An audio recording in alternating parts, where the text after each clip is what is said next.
Hello, dear students. Welcome back to my science class. We are continuing with the chapter Materials, Metals and Non-Metals. Today we are going to start chemical properties of metals and non-metals. It's very interesting to learn. So let's jump into the lesson. So, today we will learn chemical properties of metals and non-metals. What we will learn in this portion? We will learn reaction of metals and non-metals with oxygen. Reaction of metals and non-metals with water. Reaction with dilute acids. Lastly, displacement reaction.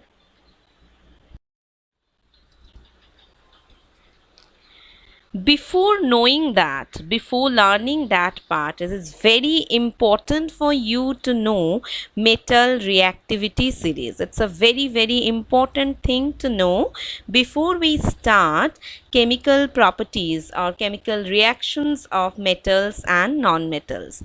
So first, what is metal reactivity series?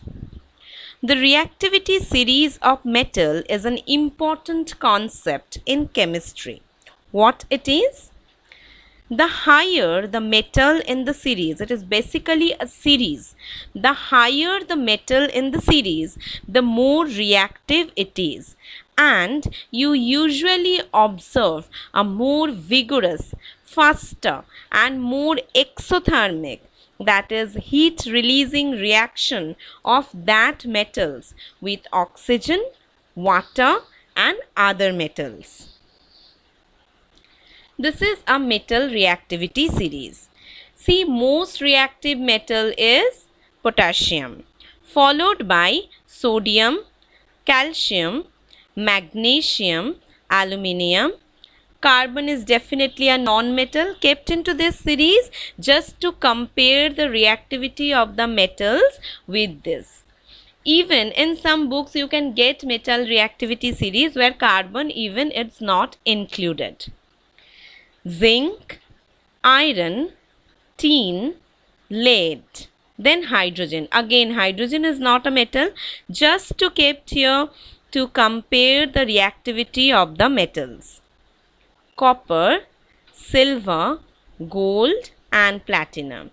You can follow this arrow. The most reactive metal is present at the top of the series and the least reactive metal is present at the bottom of the series. Today, in chemical properties of metals and non-metals, we will study only the reaction of metals and non-metals with oxygen. First, reaction of metals with oxygen. How do metals react with oxygen? Let's see.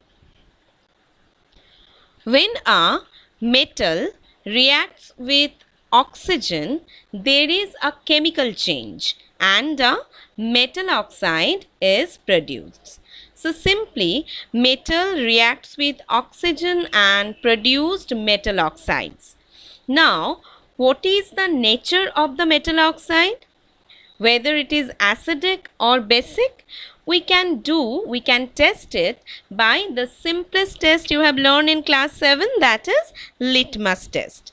If we keep a red litmus on the solution of metal oxide, we will see that the red litmus will turn into blue. That proves basic nature of metal oxides. So, metal reacts with oxygen and produce metal oxide which is basic in nature.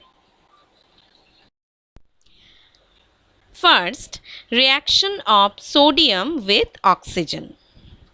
Sodium reacts vigorously with water and oxygen and a lot of heat is generated in this reaction. So sodium reacts vigorously with water and oxygen. You have seen in metal reactivity series that position of sodium is just next to potassium. That is, it is in the second position of the metal reactivity series. So very, very reactive metal. That is why sodium is stored in kerosene, not in water.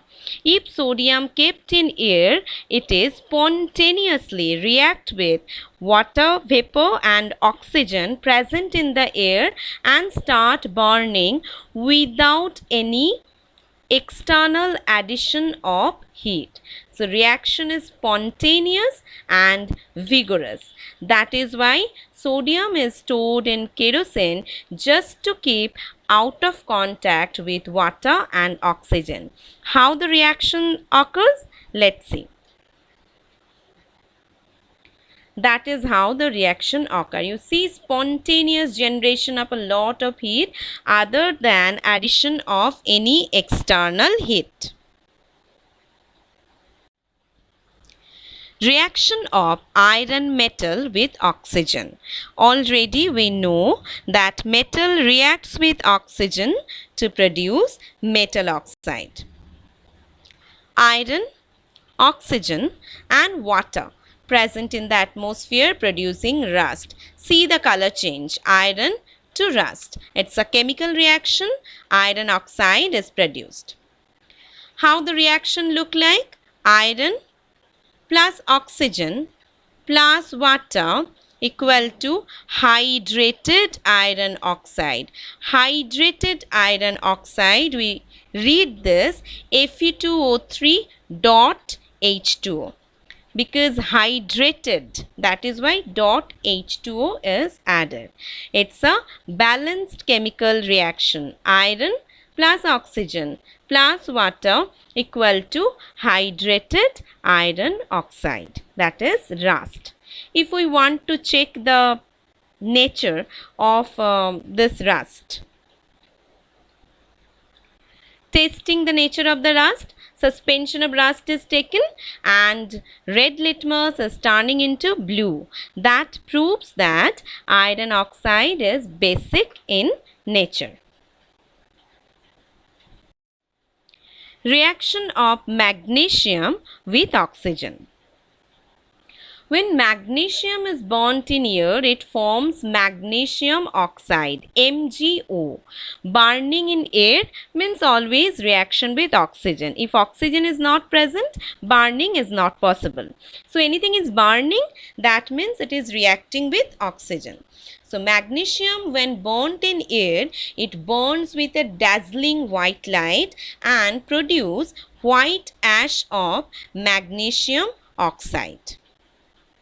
If this magnesium oxide is collected and some distilled water is added into it, it will formed into magnesium hydroxide, MgOH twice.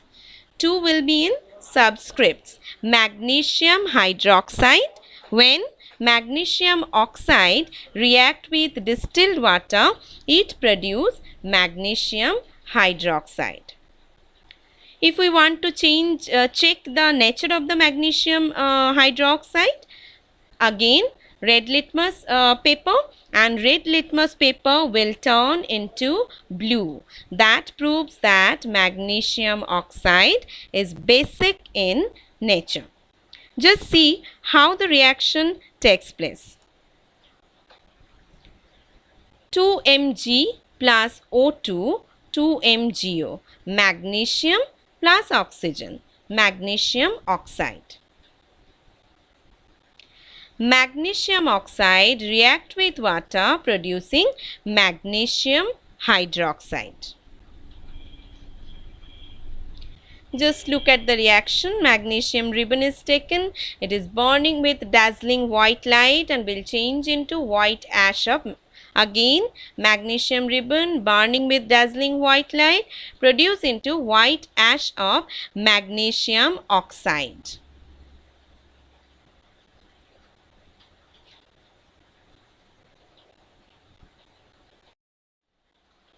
Reaction of copper with oxygen. When copper is heated, it combines with oxygen to form copper oxide. Again, metal plus oxygen, metal oxide. Copper plus oxygen, copper oxide. Reaction. This is, I have represent the reaction differently. This means 2Cu plus O2 equal to 2CuO. 2Cu plus O2 equal to 2CuO. Copper plus oxygen, copper oxide. This is rust in the copper. If copper metal is kept for a long time, you can see green color rust forms on it.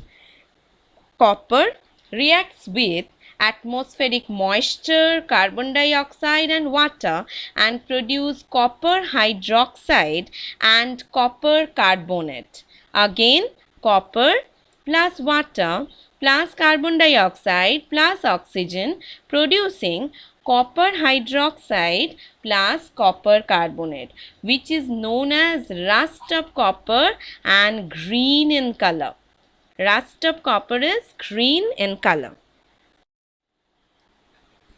Now, chemical properties of non-metals. Just like metals, non-metals when react with oxygen form their oxides. Metal react with oxygen, metal oxides. Non-metal reacts with oxygen from their oxide. But the nature of this is different. Now, reaction of sulfur with oxygen. Sulfur is a non-metal, we all know. When sulfur is burnt in air, it forms sulfur dioxide, SO2. Solution of sulfur dioxide turns blue litmus paper red. Unlike metals, it turns blue litmus paper red. That means sulfur dioxide is acidic in nature. Non-metal oxides are acidic in nature.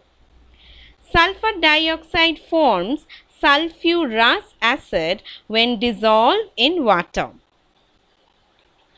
Thus, sulfur dioxide is acidic in nature.